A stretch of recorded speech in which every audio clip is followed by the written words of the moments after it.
সরকার থাকা মানেই হচ্ছে আমাদের দেশ ধ্বংস হওয়া, গণতন্ত্র ধ্বংস হওয়া, দেশের নানান ধ্বংস হওয়া। আজকে দেশের নেতৃত্ব হত্যা করতে হবে, আমাদের নিজেদেরকে হত্যা করতে হবে, আমাদের সামনের দিকে অবশ্যই আমাদের তীব্র থেকে তীব্র আন্দোলন করে তুলতে হবে, আন্দোলনের মাধ্যমে এদিকে পরাজিত করতে হবে।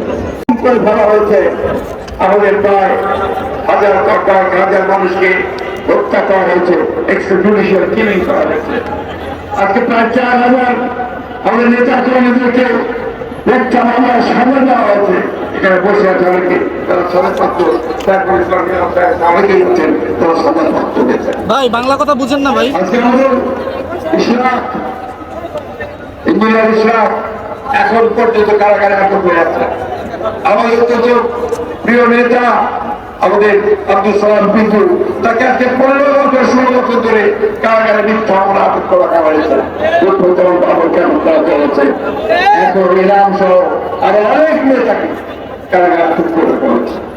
উদ্দেশ্য একটাই বন্ধুগণ, উদ্দেশ্য হচ্ছে যে বাংলাদেশের গণতান্ত্রিকামী মানুষ, গণতান্ত্রিকামী তরুণ যুবক, তাদেরকে গ্রেপ্তার করে আটক করে তাদেরকে নির্যাতন করে গুম করে দিয়ে এই দেশে গণতন্ত্রকে চিরদিনের জন্য পরাজিত করা। তারা তাই আজকে দেখুন ঠিক গোটা দেশের দিকে তাকিয়ে দেখুন, 3টা নির্বাচন হয়ে গেছে। প্রত্যেকটি নির্বাচনেই তাদের দলকে ক্ষমতা নিয়ে আসার জন্য অনেক কৌশল করেছে। নির্বাচনের ব্যবস্থাকে ধ্বংস করে দিয়ে তারা একতরফা নির্বাচন করার 154 জনকে আপনার নির্বাচন ঘোষণা করে দিয়ে একটা পালন করেছে।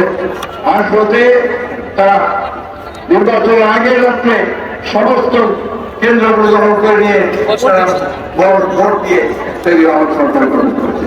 আর এইবার 24 তারিখে আমরা নির্বাচন বর্জন করেছি। তারা যখন প্রার্থী পায় না, নিজেদের মধ্যে প্রার্থী সৃষ্টি করতে দামি ইলেকশন করেছে।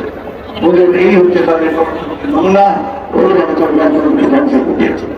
বন্ধুগণ, আপনাদের ত্যাগ এটা অবশ্যই আজকে এই দেশের গণতান্ত্রিক ইতিহাসে সরকার করে লেখা থাকবে।